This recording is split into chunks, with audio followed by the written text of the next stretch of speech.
Hi, I'm Colin Lamb, and this is my interview with Pete Bremy. Pete is the current bassist of the legendary 1960s psychedelic rock band Vanilla Fudge. Pete was generous enough with his time to sit down with me and discuss his life in music, joining the band, as well as several very interesting and little known facts about the band, including information about how their arrangement of their biggest hit, Keep Me Hangin' On, came together back in the 60s. If you enjoy this video, I would kindly ask you to consider subscribing to my channel so that maybe I can continue to do more stuff like this. This is a long interview, and I've included a menu down below so you can cycle through as your interest dictates, but I highly encourage you to sit back, crack a nice cold beer, and enjoy this interview with Pete. Hi, everybody. My name is Colin Lamb, and thank you very much for tuning into this video. I have with me Pete Bremy from Vanilla Fudge, man. How you doing? I'm doing great. Glad to be here. Yeah, and where are you? I'm assuming you're in New Jersey. Is that right? That's correct. I'm in Sussex County, New Jersey, about Cool. an hour due west of New York City.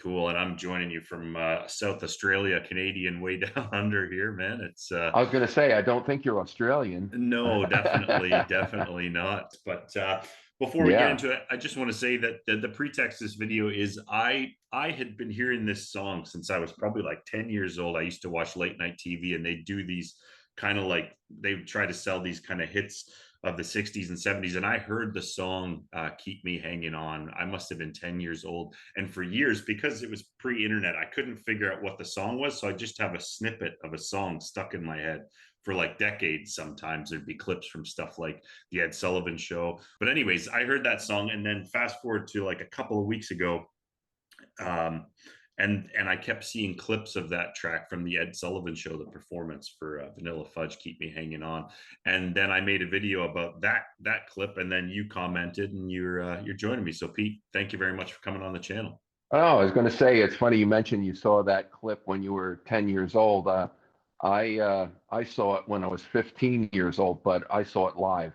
on Yeah, TV. wow. Wow, and yeah, before we get into the Vanilla Fudge stuff, man, I just want to talk about your life in music, and that Mhm. is what my channel is really about. So, just give us a little background. Where were you born, and how did you sort of come up in music? Okay. Actually, my story is probably very similar to thousands or millions of other musicians. I was born in Paterson, New Jersey, and my dad had a sound business, electronics business, and we lived upstairs from him. And my dad used to build stereos actually in the early '50s. And then I grew up in a town called Wayne, New Jersey, and when I was a little kid, I was maybe 10 years old. I took up drums in the school band. I was probably fourth grade, something like that. And a year or so later, along came the Beatles and Ringo. So you Yeah, probably heard that story 100,000 times. So I won't have to go into that too deeply. yeah, It was all about the Beatles for many years. And I played drums first, and in a couple of, when I was a kid, we had a couple of bands. We played parties and some school dances and stuff. And um, then I took up the bass. I wanted to, when I was still young, I think I was 13 when I took up bass. Uh, I wanted to make some music. I was happy playing drums, but everybody else was playing guitar or keyboards. But I wanted to be able to make some music, so I asked my best friend to teach me some guitar. And he said, "Well, we already have enough guitar players. As you said, you should play bass." And I said, "Bass, what's that?" And I says, "Well, I didn't even know we didn't have a bass player, so I didn't even know what a bass was." He says, "Well, hmm, it's like a guitar, but it only has four strings instead of six, and you only have to play one note at a time." And I said, "That sounds good for me." yeah, So it was yeah, a little easier. So it was a holiday, Christmas or a birthday, and I think my parents bought me an inexpensive bass, and uh, shortly after, two of my friends who played guitar and myself answered an ad by two brothers who were a keyboard player and a drummer, and we formed our first real band. We called it Heaven Sunday, Sundae, yeah. and we became quite popular playing high school and CYO dances. We were very popular in high school dances and the high schools in the area and stuff. We weren't old enough to play bars, and didn't look old enough to fake it either. Yeah. So, If you don't mind me asking, I'm always curious because I kind of came into playing music at the kind of birth of the tab era. So like even when I first picked up the guitar, I could kind of go online and I could look up any song and get a tab. And I actually never learned chords first. I just had a guitar and then I could see like what was going on with a tab. It's almost just like math, right? But like mhm. back then, if you wanted to learn a song and you didn't have like a lot of training or whatever, what did you do? It was all by ear. Yeah. It was all by ear. Everything was by ear. I mean, I could read drum music, Yeah. but because I had taken some drum lessons, but I never took any bass lessons. I didn't take any formal training until I was in high school. I had Yeah. music theory classes in high school, so I learned to read, but still not bass music. Yeah. I still really don't read bass music. I mean, I could, but Yeah. to sight read and play, fluently, I couldn't do it. I could learn a song from music, but to sit down and just play it, sight reading, I still to this day can't do. So it was all by ear. There's opposite ends of the spectrum to me. I think you become more disciplined if you learn actual notation, but it also kind of restricts you in a way because I've seen, players, playing like amazing things, and you pull the sheet music away from them and they stop. They don't know Yeah. what to do. Yeah. But other words, by ear is kind of the opposite. You have to develop more things on your own, but at least you can play. I mean, if I had to choose one, knowing both, I would still say by ear. I think Sure. formal training for your instrument for technique and stuff is always a good idea. But like I said, I've been very successful just playing by ear. Yeah. Yeah. There's lots of different routes to get where you want to go for Hmm. sure. So you Yeah, touched on whatever works for you. yeah, you touched on the Beatles and without going into that, the thing that hit me with watching that Vanilla Fudge show and so many performances on Midnight Special and Ed Sullivan is that those are like cultural moments.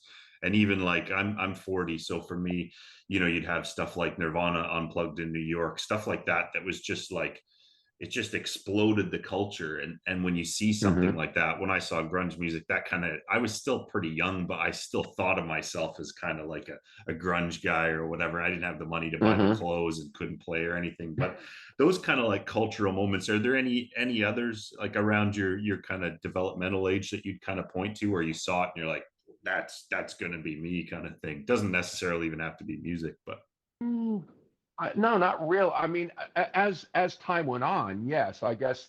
I mean, first was the Beatles and the British Invasion. I mean, I even play in a British Invasion band now, cover yeah, band now, locally that we play in the tri-state area, mostly New York, New Jersey, and Pennsylvania. We don't really tour outside of this area. But because I still love that music, that was the first thing that inspired me. I mean, I had Beatle boots, yeah, and Manchester jackets and stuff mm, like that back then. But then everything in the late '60s, I think, evolved so quickly. There. I mean, of course, there was you had Motown, which I loved as well. I mean, I didn't aspire to be Motown, although I listened to it. I didn't play a lot of it, but I listened to it. There was Motown and R&B and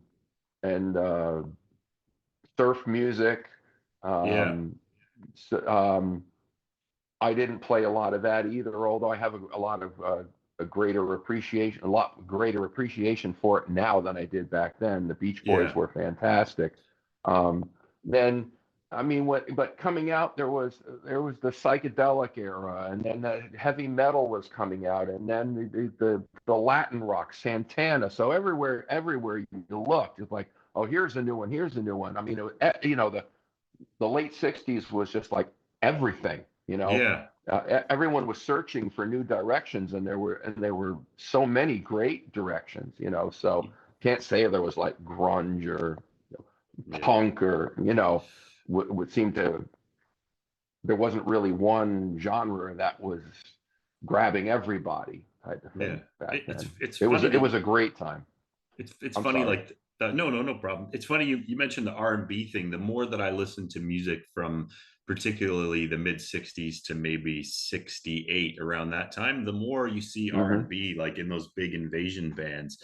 And even, I memean, Keep Me Hanging On would kind of come out of that realm as well. But a lot of the bands like the Stones, and the Beatles, they all had early R&B covers, and in my mind, it was kind of a way for these like kind of rockers to get Hmm. their heads around doing a ballad. Like it's interesting Hmm. how much R&B you see. And then as I kind of have gotten older, I have a lot more interest in that music. And then you see all my favorite tastes. I look at CCR; they had Heard It Through the Grapevine and stuff like that. So much R&B in that era of music, Hmm. and from a bass player's perspective, that's like a wellspring of melodic bass lines and stuff to Oh draw from. yeah. Oh, for Yeah. sure. Oh, for sure. Let's talk about Vanilla Fudge, man. How did you get playing with those guys? Oh boy. Well, I hope you have a lot of time because it's actually a very, very long story. How did I actually get playing? Well, all right, I'll skip the early stuff. Or I'll try to give you the condensed version. I actually saw the Vanilla Fudge live before the Ed Sullivan Show. I was 14 when I saw them live. I'd never heard of them, and they hadn't made it yet. I actually saw them on the day before their first album was released. A friend of mine, Ed Walker, who I'm still friends with to this day, was the one kid in our group that was always good at finding new material. He'd find new bands, new songs. He'd like, say, hey, come over to my house after school. You got to listen to this band, listen to this new song. And he would always be the first one to come up with great music. And he was the one that told me that the Fudge were playing literally down within walking distance of our house. There was a park, a public swimming pool. There was a picnic area with a swimming pool, and they had a pavilion where some of the famous bands would play like during the week. We call them bill payers. Yeah. You play smaller venues during the week to get just to make a few extra money to pay for hotels and traveling and stuff like that. And a lot of famous bands would play this. It was maybe held 150 people. It was an outdoor pavilion where it just had a roof and no walls. It was just a roof. And the Fudge played there, and famous other bands like the Love and Spoonful, the Doors actually played there. Wow. The Turtles. Did you see the Doors there? No, I did not see them Uh because I actually had a gig that night. yeah. I actually had a gig that night, so I couldn't see the Doors then. But my friend said, Ed said, "Come on, we got to go see this band Vanilla Fudge." I said, "Oh, who? Whatever." So we went, and they just absolutely blew me away. Hmm. And that actually came out. Speaking of Sergeant Pepper's, that actually came the first Vanilla Fudge album came out at the same time as Sergeant Pepper's, and me being only 14 didn't have a lot of money, and that was actually converted me. I Instead of buying Sergeant Pepper's, I bought the Vanilla Fudge album, Yeah. and it wasn't for almost 6 months later before they started making it, and because the album instantly went gold when it came out. Yeah. And yeah, and they didn't have a hit single either because "You Keep Me Hanging On" didn't become a hit until after the album was released. Yeah. So and then I saw them on the Ed Sullivan Show, and so make a long story short, I became a real fan. I went to as many concerts as I could go to, and followed them, bought all their albums. I learned to play the songs on drums. I learned to play the songs on my father actually had a Hammond organ, and Mark Stein actually inspired me to learn keyboards. So I Wow. started picking that and teaching myself keyboards. I had a turntable that had variable speed on it, so I could tune the turntable to the records. Back then, records weren't always exactly in tune. They might be a little sharp, a little flat. Sometimes the studios would speed the songs up a little bit or slow them down to get a better tempo, and then they Yeah. do it by speeding up or slowing down the whole song. So I was able to tune it, and I started when Mark did some crazy stuff. I would slow the turntable down to half speed, so it would be an octave lower to slow what he played down, and I would pick out what he played, and then with muscle memory get to speed it back up again and stuff. So bass, I never really was good at guitar. I have very fat fingers. I have Hmm. big hands and fat fingers, so I'm a very clumsy guitar player. I can strum chords, but that's about it. So I never pursued playing lead guitar. But I ended up learning all the Vanilla Fudge songs on drums, bass, and keyboards and organ on my dad's Hammond. So we can let things go by. Fake, suffice it to say, I just followed them, really followed them a lot. Saw them so many times. The great Fillmore East in New York City, the famous Fillmore East. I saw them there. And so fast forward to the late '90s. I was starting to become when Pete, the internet was brand new. I had started with PCs. I had gotten involved with computers. I had day jobs, and I wasn't a professional musician my whole life, because I was until about the mid '70s when I just couldn't make enough money. I didn't make it. We were playing bars and stuff, but I was looking to start a family and stuff, and so I had to get a day job. But in the late '90s, I was involved with computers, and a club I belonged to wanted me to make a website for them. So I started learning how to do websites. And one night, I was actually true. One night I couldn't sleep, and I decided I didn't feel like watching television. It was about midnight, and I went on my computer shortly after I'd gotten on the internet, and so I went to Yahoo. There was no Google then yet, and searched out Vanilla Fudge, and a beautiful website for them actually popped up. I was quite shocked to see this, actually, but it was a fan website, because the band wasn't together at that time. This was 1997. Yeah. And so I emailed the webmaster, and who was a volunteer. He had no connection to the band at all. He was just another huge fan that created this website. And I emailed him and told him what a big fan I was. And he eventually learned that I was dabbling in websites. So he thought that it would be fun to have someone help him with it, because he was doing it all alone. So he was teaching me. He lived in Las Vegas. I still live in New Jersey. So via email and phone calls, he was starting to teach me and give me little assignments to do on the Vanilla Fudge website. And over that year, one by one, all the original members came online and discovered the site, and he had contact with them, which was making me crazy, of course, because his name was Casey. Rest his soul. He passed away a few years back, but he wanted to keep that to himself. And but once finally, Mark Stein was the last one to come on board, and when he got them put all their heads together, and they now declared it their official website, even though they weren't together, because they, and but eventually through it, I learned that Vince Martell, the lead guitarist, lived fairly close to me, only about 45 minutes away, and I got to go to see him play. He was actually doing a solo acoustic gig in a cafe for a friend of his that owned the cafe. So I got to meet him. There, and we became friends. And a year later, the Fudge got back together again. They were offered a pretty lucrative gig in Japan, so they got together, and Vince invited me to go to the rehearsal for it, because they were living in different parts of the country, but they decided to rehearse in New York. So Vince invited me to go to the rehearsal so I could meet the other guys. And I had by that time met Tim Bogert, the original bass player, online and over the phone, because I had created a website for him, a fan website for him, and he decided to make that his official website. So I got to meet the rest of the guys in person, except for Mark Stein, that did not want to participate in that gig. I met him a few years later when they finally reunited with him. And in the year 2000, so now I get to the point where how I actually got to play with him.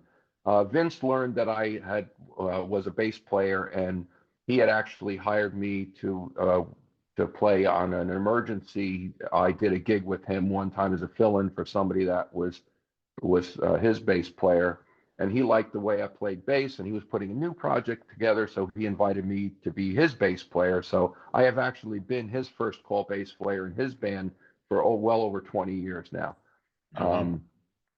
And in 2002, in January of 2002, the Fudge got back together again, and by this time, Vinny and I were pretty close friends, and my wife also knew his wife, and we socialized together. And they had 3 shows very close to home here. One was in New York City, one was in New Jersey, and one was in Virginia, which is only about a 4-hour ride. And within they had 3 shows in 4 days. I said, why don't we take a getaway weekend and go along and follow the band along and go to the shows? You know, they'll comp us in for sure, and I'll find out what hotels Vinny is staying at, and we'll just follow them. So we did that, and it was they had the first show was a Friday night, the second show was Saturday night, and the third show was on Monday night. They had Sunday off, and it was the Thursday before the first show. The day before the first show, I was in my office at work, and the receptionist buzzes me and says, I have a Carmine on the phone for you. And Carmine, I said, I didn't know any Carmines, and I had only met Carmine once, Carmine Apiece, once, the drummer, back in '98 when they did that other gigs. It was 4 years before. I had never talked to him or met him since. And sure enough, it was Carmine Apiece on the phone. He says, hey, Pete, I found you. I'm a pretty good detective, huh? He goes, yeah, well, why are you calling me? He says, well, he called to tell me that Tim Bogert, the original bass player, came down with pneumonia and he was in the hospital. And Vinny had told him that I knew all their songs. And they asked me if I could do the gig. And of course, now I was quite nervous, but I just said, screw it. Yeah, I can do it. And so that was 4 o'clock Thursday afternoon, the day before the first show. So then I have, since then, I have my own Hammond B3 organ here at my house now, or was another house now than back then. But I still have my old drums. I had a Hammond B3. I have my bass rig. So 10 o'clock that night, they came from New York. They all came to my house to audition me. Yeah. And we played to almost midnight. And I was sitting there, and they all went off to the other side of my basement where all my stuff was, and they hubbubbed for a while. And Carmine comes back to him, and he goes, I think this is going to work. Yeah. So, I mean, imagine auditioning in your own house for a band. Yeah, in my own house. That could have gone really south. Yeah, in my own house. Yeah, I had a little PA system too. And so the amazing thing about it is I was already going. I had already taken the day off from work, the Friday from the day off from work. I was already going. So all I had it was now bring my bass along, and that's it. I played those 3 gigs, and that was the start of it. So I did those first 3 shows with them, and then they didn't have anything after that for a while. And then after that, Tim Bogert was may he rest in peace. Tim passed away 3 years ago. I saw that when I did the first video there. Yeah. Yeah. And Timmy did become a good friend because working with the website and stuff, he lived in California. So I didn't get to see him that much, but when they went on tour, I actually became tour manager for them for 1 year when all 4 were together. So I didn't see him that much, but we were very good friends over the phone. Sure. So I wanted to ask you a couple of things specifically, because I did a little bit of poking around. First of all, man, retroactive congratulations for getting to join one of your favorite bands. Thank you. I'm still waiting for the call from some of my favorite bands, but ship may have sailed. But fast forward a little bit to 2011. And because I found a performance featuring yourself on the Jimmy Fallon Show, and that was, I believe, that was late night with Jimmy Fallon before he got the Tonight Show, but he was operating in that slot. I think that was the Conan O'Brien slot for a little while. But can you tell me a little bit about that Jimmy Fallon experience? And by the way, that performance is that's the upgraded, lean, mean, grittier version. Kind of like if you were to watch 2 versions of the 60s version and then fast forward to that, you can see the band got a little meaner, I thought. But anyways, what are your memories of that performance? I do have memories of it. It was definitely a thrill for me. And an interesting thing about that performance was it's how do I say it? The original "You Keep Me Hanging On" is 7 minutes long. Yeah. And there was a single version, which was kind of a chainsaw 45 version created from the actual album. You know, they cut the tape and stuff to make that. They didn't actually record a short version. They chopped up the album version to make the 45.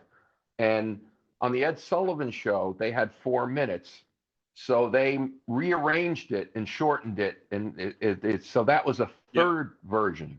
That's actually a third version. That's not. It's not as long. It's not as long as the album version, and it's longer than the. It's longer than the 45 version, which was 2.5 minutes or something. Yeah. So we had the same limit. We had the same limit on the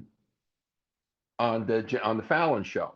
So they just want to say, well, we'll just do the Ed Sullivan version again. And Vinny, the guitar player, was a little concerned about that, because in the album version he has kind of a signature solo he's got a raga type solo in the very opening of it there. And he wanted to do that, and the guys were saying that, oh no, it's too long, we can't add that, we can only do 4 minutes, and that version's 4 minutes long. So it was kind of I don't want to say an argument, but a discussion about it.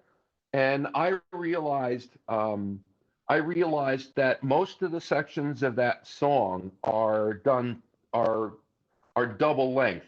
So I suggested to the guys, well, hey, why don't we try this? Instead of cutting out whole sections of the song like they did on the Sullivan Show, why don't we take all the sections and cut them in half? Yeah. And so that do the album version, but with each section of it being shorter. And they thought about it and said, well, that's a good idea. And so we tried it, and it worked. And it was still a little bit too long. So towards the end of the song, we cut out part of the organ solo, but then it worked. Vinny got to do his solo, but half as long. And there's a bolero section that was half as long. And so all the sections are half as long. So technically, that's my best memory of it, is because it's actually my arrangement that we play. And sometimes I'm the extra guy, and it was actually my arrangement. Did you ever find that you were on that topic? Did you ever find that you could be a bit of a mediator there, a new personality into the mix kind of thing? Yes, actually. It's funny you should mention that, because when Mark introduces the band, he introduces me as our new bass player. Well, not so new anymore, and spiritual advisor. Yeah. Because I have calmed things down from time to time. These guys have been together 56 years, and they have gone through some issues over. It's no secret they've gone through some issues over the years, and there's been some lawsuits and stuff like that. So I give them a lot of credit that they, can still work with each other and stuff. And when we're on stage, they all get along. It's amazing. It's like, boom, everything is wonderful. They still like to rock out. Yeah. Another thing I wanted to add, before we close up the Fallon sort of issue, did you guys get to meet Fallon at all, or any of the other guests on the show? Do you remember who they were? No, I actually don't remember who the other guests were, to be honest with you. I don't remember anymore, because that was a long time ago. It was what, 12 years ago? No, it's just 25, 14 years ago. That was. Wow. Time rips. Yeah, we did get to meet him very briefly. He just poked his head in and said hello and stuff like that, but we didn't get to spend any time with him. I didn't even get to shake his hand until after the song on stage. You can see it in the video where he comes out and shakes our hand and stuff. That was actually where we actually shook hands. Yeah. And we were there all day, like from early in the morning. Would that have been your first major television appearance? For me, yes. Yeah. Not for them. The Fudge. Gosh, the Fudge were on TV a million times. Actually, I was reading about that. David Frost, they did like that full, like, legendary kind of talk circuit, and I think they did Midnight Special, but I could be wrong about that. Do you know that? Or? I don't think so. No. I don't think no, because I think the Fudge had broken up by then. By the time that was a 70s thing. Yeah, I think they did as far as nighttime, I think the Ed Sullivan Show, but the rest were all those talk shows. Merv Griffin, David Frost, there was one other one too. Ray Anthony. That was a variety show too. They did do a lot of television shows. Yeah, I love the David Frost show. But Mm-hmm. fast forward, because I did take a listen through the discography. I do want to mention actually briefly that 67 debut album. I listened to that, and it's easy to listen to that with the modern context, and you can pick out the hit and say, oh, there was one hit on that record. But when I went back and listened to that, that was a band. It almost sounded like they were somewhat experimenting with the format of the album, the song. There's a lot of kind of interludes in there. There's some kind of just vocal parts, a cappella parts in there. Mm-hmm. There's so much going on in there. And I had like, whenever you do a video, like, I'm sure we might get something in this video, but the previous video that I did, there's always some snarky commenter.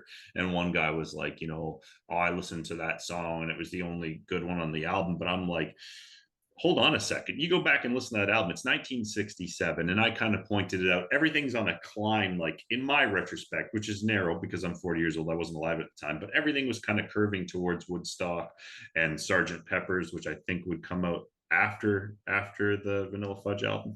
So to me, when I listen to that album, it's like anything goes. And in the context of today, you couldn't get a major recording contract and go to the studio and say, we're going to go in and jam, and this is going to be conceptual, and there might be a hit. So like, I don't think people are making records like that anymore, and it's just really, really fascinating. But Mm-hmm. any thoughts on that early stuff that they did? Yeah, well, actually, there was "You Keep Me Hanging On" was a hit, and also "Take Me for a Little While" it was also a hit on that Yeah, one. It wasn't as big. It was in top 30, I think it was. I don't remember what number it went to around here, but that was also a hit. yeah, Um, but I don't think when the Fudge came out, I don't think having a hit single on the radio was really. I could be wrong, but my take on it is I've never asked them, to be honest with you. yeah, I don't think that was in their thought process.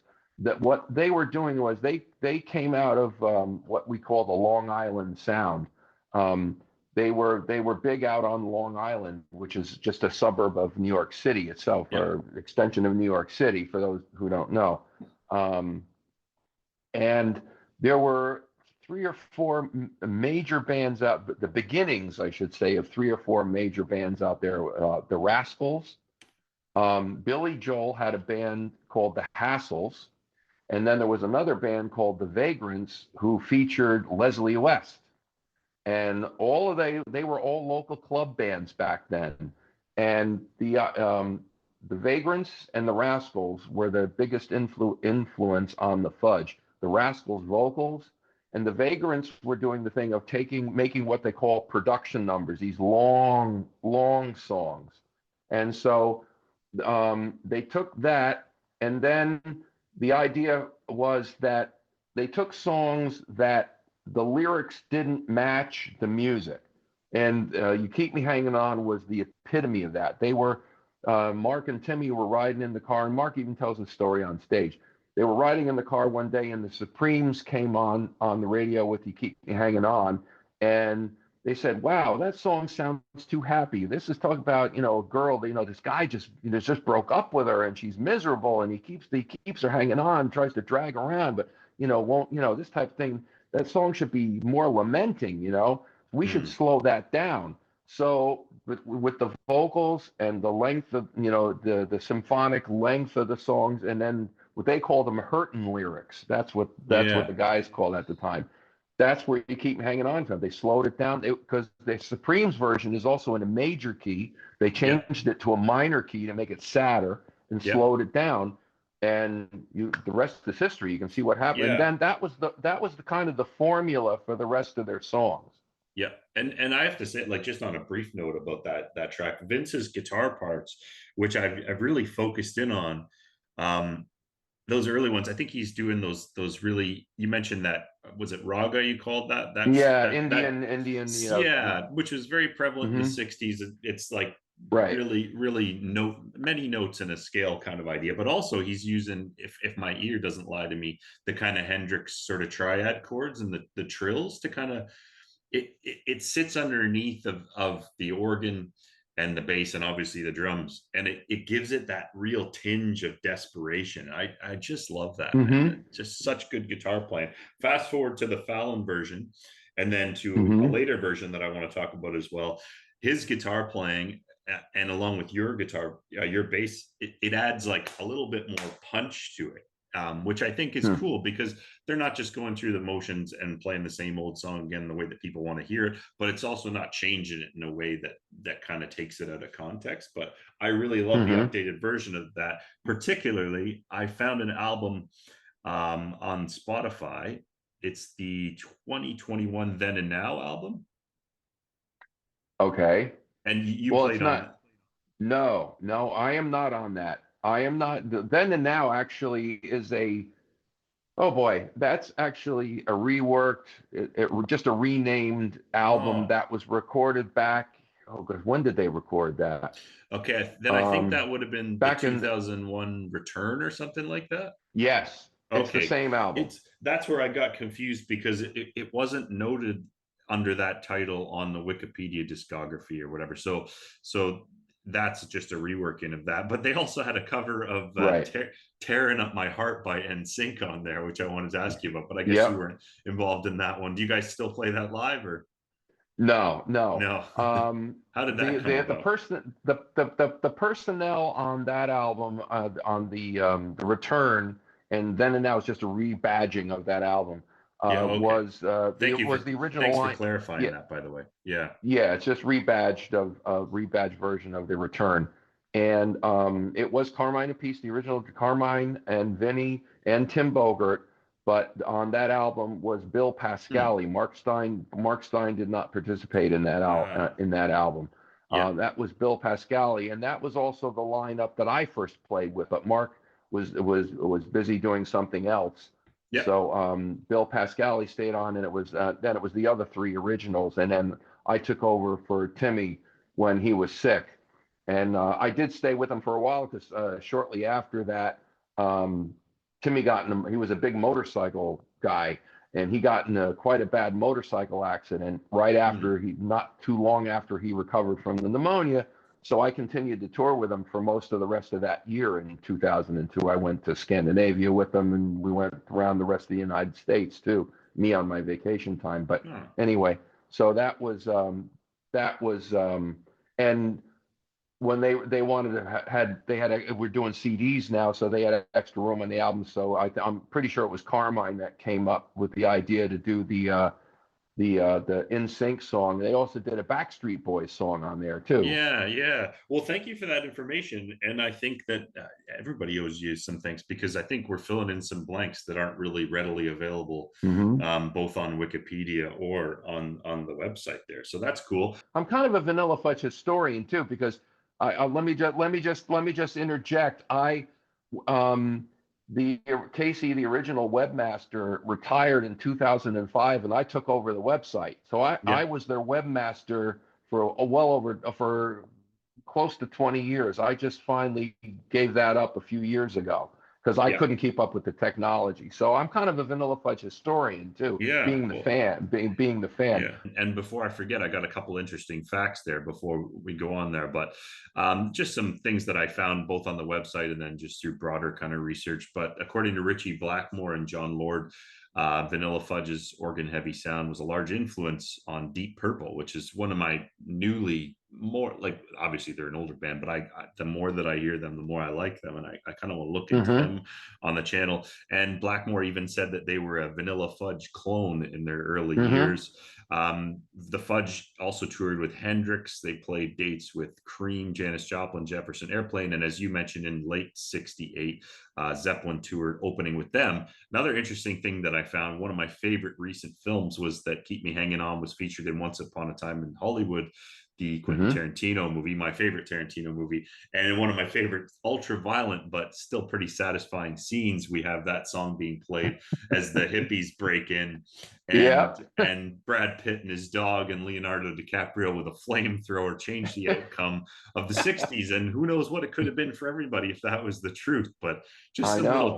some little tidbits. But I had a moment last night where I was like, shit, that was in there, and it's prominently featured too. It's not Yeah. just Oh, a yeah. background thing. And that's yet another arrangement. Tarantino edited the song yet again, so Yeah, it's yeah. another slightly different version. Yeah, what did the It's guys still think? it's What did the guys think about that? Oh, they were thrilled with that. They Yeah. were thrilled with that, and it's actually been in. It was also featured in the series finale of The Sopranos. I You read familiar that with as this? well. Yeah, It was, yeah, yeah, and that it was also used in an episode of the TV show Mad Men. I don't know yeah, if you get yeah. Oh that in yeah, yeah, Australia. yeah, yeah, yeah. Yeah, Oh no, yeah. that's It's been used. It's been used a bit. Yeah. that's cool. It, hmm Um, Bringing things into a more modern context, you guys, I think you said you're going on tour on the 24th, which is tomorrow here and 2 days from now, and you guys are going Yep. to be you guys. And I just want to say, I've been watching some of the live or video footage, and if you get a chance, if you live near these guys or where they're touring, please go and check them out. I'll say it. February the 25th through to March 1st, you guys are touring through New York, Pennsylvania, Maryland. I think is that MA. No, Massachusetts. Massachusetts, and then hmm back to New York. And I'm gonna I'll put a link to the Vanilla Fudge website in the description to this. So please check out their tour dates, keep yourself updated, and go see this band. I think I would definitely be going to see you guys if I lived in the region. So yeah, yeah. Thank you for the plug. I appreciate that. Right So, on. Well, that kind of brings us back to where we started in the course of the interview. I just want to say, Pete, thank you so much for taking the time to talk to me on the channel. Please, guys, down in the comments, I know, Pete, you're on YouTube, and maybe if you have mhm. anybody has any questions, I'm just going to put this out there. But in the comments, maybe Pete can follow up if he has the time. As Oh, I say, sure. you guys are just about to embark on a tour, and that's great. So, just before we go, what's in the immediate future aside from touring with the Fudge? Are you guys just going to keep playing shows and having a good time as long as it's fun, sort of thing? We're gonna rock it. We've all decided we're gonna rock till we drop.